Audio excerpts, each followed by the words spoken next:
नमस्कार.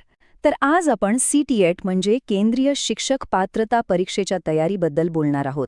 ही तयारी कशी सोपी करायची, विशेषतः जे उमेदवार पहिल्यांदाच या परीक्षेला सामोरे जात आहेत त्यांच्यासाठी हा सगळा रोडमॅप आपण पाहूया. तर सगळ्यात मोठा प्रश्न CTETची तयारी सुरू कुठून करायची हा प्रश्न जवळजवळ प्रत्येक नवीन उमेदवाराला पडतोच. आणि यात गोंधळून जाण्यासारखं काहीच नाहीये. चला आपण मिळून याचं उत्तर सोप्या पद्धतीनं शोधू. बरं, तर आपलं पहिलं पाऊल परीक्षेला समजून घेणं. कोणत्याही मोठ्या तयारीमधली ही पहिली आणि सगळ्यात महत्वाची पायरी आहे की नाही. परीक्षेची पूर्ण ओळख करून घेणं. चला बघूया यात काय काय येतं. बघा, थेट अभ्यासाला लागण्याआधी एक महत्वाचं गुपित लक्षात ठेवायला हवं. ते म्हणजे आपण नक्की कशाचा अभ्यास करतोय हे नीट समजून घेणं.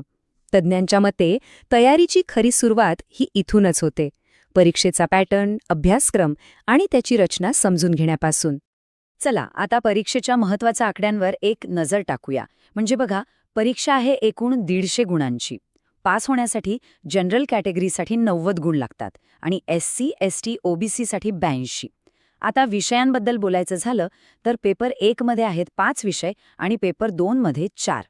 हे आकडे आपल्या तयारीला एक दिशा देतात नाही का. आणि बघा, तज्ज्ञ सुद्धा नेमकं हेच सांगतात. त्यांचं म्हणणं आहे की ही सगळ्यात मूलभूत गरज आहे, परीक्षेबद्दल संपूर्ण माहिती असणं. म्हणजे हाच आपल्या तयारीचा पक्का पाया आहे. मग ही सगळी माहिती मिळवायची कुठून?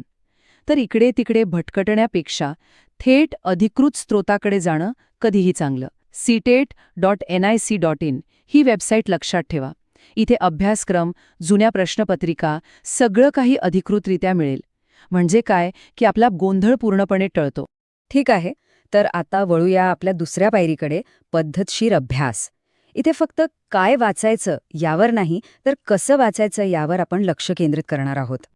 आता एक मोठी चूक जी अनेक जण करतात ती म्हणजे एखाद्या विषयावरचे कोणतेही म्हणजे अक्षरशः रॅन्डम व्हिडिओ पाहणे.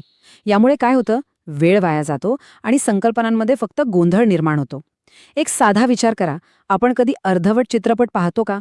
नाही ना. मग अभ्यासाच्या बाबतीत असं का करायचं? आता इथे बघा, हा फरक अगदी स्पष्ट दिसतोय. एका बाजूला आहे रॅन्डम व्हिडिओ पाहण्याची पद्धत, ज्यामुळे गोंधळ वाढतो आणि वेळ वाया जातो. आणि दुसऱ्या बाजूला आहे एक संरचित म्हणजे सिस्टमॅटिक पद्धत. यामुळे संकल्पना स्पष्ट होतात आणि अभ्यासाचा एक मजबूत पाया तयार होतो. मग यावर उपाय काय आहे? सोप्पा आहे. एक असा विश्वासार्ह स्रोत शोधायचा जिथे माहिती एका सिरीजमध्ये किंवा प्लेलिस्टमध्ये अगदी क्रमाने दिलेली असेल, म्हणजे पहिल्या लेक्चरपासून शेवटपर्यंत. यामुळे होतं काय की ज्ञानाची उभारणी अगदी टप्प्याटप्प्याने आणि तर्कशुद्ध पद्धतीने होते. आणि आता येते आपली तिसरी आणि खूप महत्वाची पायरी, नोट्स आणि सराव. ही पायरी आपल्याला नुसतं शिकण्यापासून पुढे म्हणजे सक्रिय अंमलबजावणी आणि उजळणीकडे घेऊन जाते. तर या सक्रिय शिक्षणाचे 2 मुख्य स्तंभ आहेत. पहिला स्वतःच्या शॉर्ट नोट्स तयार करणे आणि दुसरा मागील वर्षांच्या प्रश्नपत्रिका सोडवणे.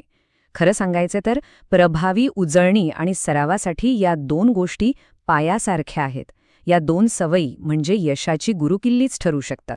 एक साधा विचार करा, परीक्षेच्या आदल्या दिवशी आपण शेकडो व्हिडिओ पुन्हा पाहू शकतो का? नाहीच. पण स्वतःच्या हाताने काढलेल्या लहान नोट्स, त्या काही मिनिटांत वाचून होतात. या नोट्स म्हणजे काय? तर त्या शेकडो व्हिडिओंचा संक्षिप्त सारांश, माहितीच्या महासागरातून आपण स्वतः गाळून काढलेला ज्ञानाचा अर्क. आणि दुसरा स्तंभ म्हणजे जुन्या प्रश्नपत्रिका सोडवणे. हे फक्त सराव नाहीये, हे परीक्षेचा आरसा पाहण्यासारखं आहे.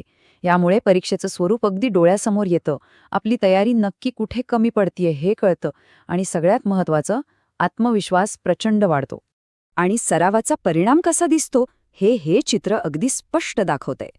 समजा सुरुवातीला 80 गुण मिळत असतील तर नियमित सरावाने तेच गुण 95 पर्यंत आणि मग सहज 100च्या पुढेही जाऊ शकतात.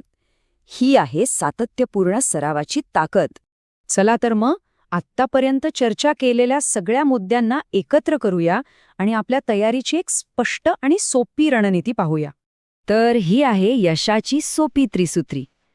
पायरी 1, परीक्षेला पूर्णपणे समजून घ्या. पायरी 2, पद्धतशीर अभ्यास करा, रॅन्डम नाही. आणि पायरी 3, नोट्स आणि सरावाने तयारीला पक्क करा.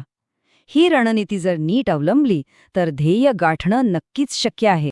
या सगळ्या विश्लेषणातून मिळालेल्या माहितीनंतर आता एक महत्त्वाचा प्रश्न आपल्या सगळ्यांसमोर येतो.